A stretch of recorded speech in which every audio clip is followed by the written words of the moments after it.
Terima kasih ya sudah menyempatkan hadir saat ini. Bagaimana kabarnya? Saya kurang baik akhir-akhir ini. Jadi saya kan sudah tidak berkomunikasi sebelumnya lewat WA. Boleh ceritakan apa yang bisa kita alami? Saya sedang ada masalah dengan sahabat saya. Masalah dengan sahabat, tampaknya mempengaruhi pikiran yang ada ya. Ya, Ceritakan lebih lanjut. kami berdebat tentang kesalahpahaman. Kapan peristiwa ini? Sekitar 2 minggu yang lalu. Apa yang terjadi pada saat itu? Saya mengetahui bahwa dia membicarakan saya kepada teman yang lain. Seperti merasa dikhianati. Iya, Saya bisa memahami perasaan dikhianati bersama sendiri itu tentu sangat menyedihkan bagi yang hilang. benar sekali. Bagaimana pengaruh ini terhadap aktivitas sehari-hari Anda? Saya jadi sulit fokus kuliah dan sering sedih. Konflik ini ternyata tidak hanya melalui pertemananmu, tapi juga kegiatan akademik dan kondisi tertentu lainnya. Iya, Apa yang paling mengganggu perasaanmu dari situasi kamu saat ini? saya merasa kehilangan teman yang selama ini dekat dengan saya.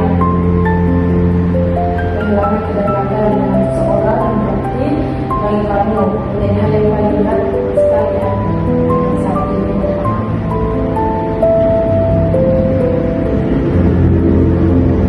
Ketika kamu merasa dikhianati, apa yang biasanya kamu pikirkan tentang dirimu sendiri?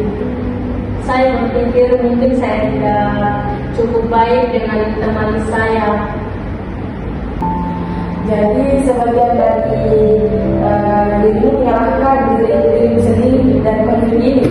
Kamu menyalahkan dirimu atas konflik ini yang terjadi. Iya, karena saya berpikir begitu. Menurutmu bagaimana dari situasi ini yang berada dalam kendalimu? Mungkin saya bisa langsung bertanya kepadanya daripada mendiamkan. Kami menyadari bahwa memilih diam membuat masalah tidak segera terselesaikan. Dan ada kemajuan permasalahan itu kalau kamu diam saja. Jadi kamu harus bicara langsung sama hal itu. Ya, betul. Bagaimana kalau saat itu kamu memilih untuk tidak berbicara dengan sahabatmu? Saya marah dan kecewa. Jadi kemarahan dan kekecewaan baru jauh dari. Iya, Jika konflik ini terus berlanjut, menurut ayat yang kita, apa dampak kepada dirimu sendiri? saya mungkin kehilangan sahabat saya.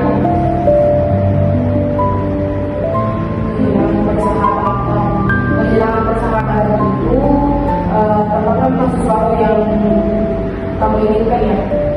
Benar. Dari yang kamu ceritakan saya melihat bahwa kamu masih menghargai hubungan persahabatan kamu itu meskipun kamu sudah kecewa dengan sahabat kamu, kamu tetap menghargai persahabatan kamu itu. Benar? Iya, saya masih berteman dengannya. Baik, karena kamu masih ingin mempertahankan persahabatan kamu, langkah apa yang mungkin dapat kamu lakukan? Saya ingin menghubunginya. Menurutmu, menurut Anda, bagaimana cara yang paling nyaman untuk memulai komunikasi itu? Saya bisa mengirim pesan terlebih dahulu. Oh, itu salah satu pilihan yang realistis.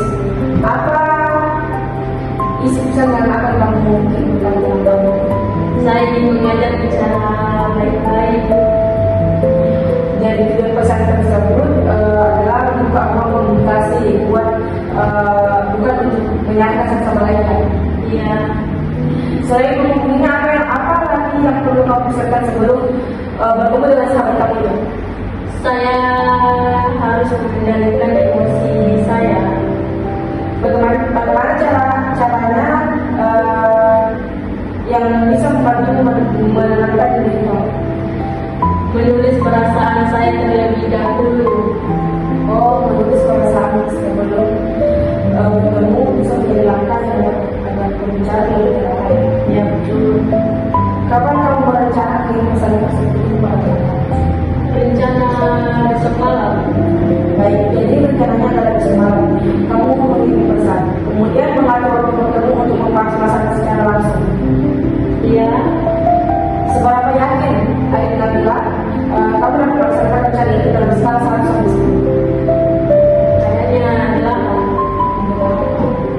Nilai 8 menunjukkan keyakinan yang kamu harap itu cukup tinggi ya. Apa yang membuat kamu mengambil angka dalam hal ini? karena saya memang ingin memperbaiki hubungan ini. Keinginan yang sangat besar dan keinginan untuk memperbaiki hubungan menjadi nomor pertama yang akan mendukung menjalankan rencana tersebut. Baik, sebelum kita mengakhiri sesi ini, saya ingin mengambil pembicaraan kita.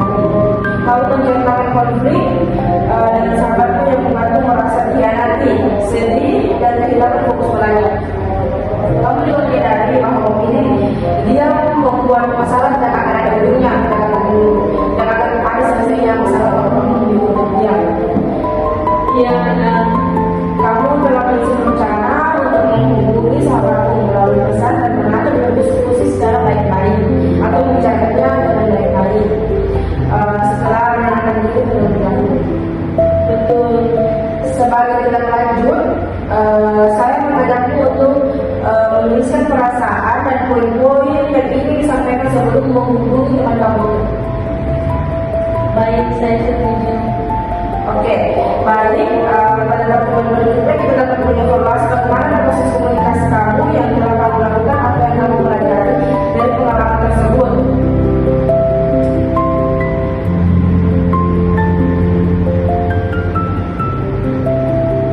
Baik, Bagaimana perasaanmu setelah sesi? saya merasa lebih lega dan lebih jelas mengenai apa yang harus saya lakukan. Oke, saya senang juga mendengar bahwa kamu masih sedikit. Terima kasih atas keterbukaan kamu selama sesi ini. Sampai bertemu pada pertemuan berikutnya.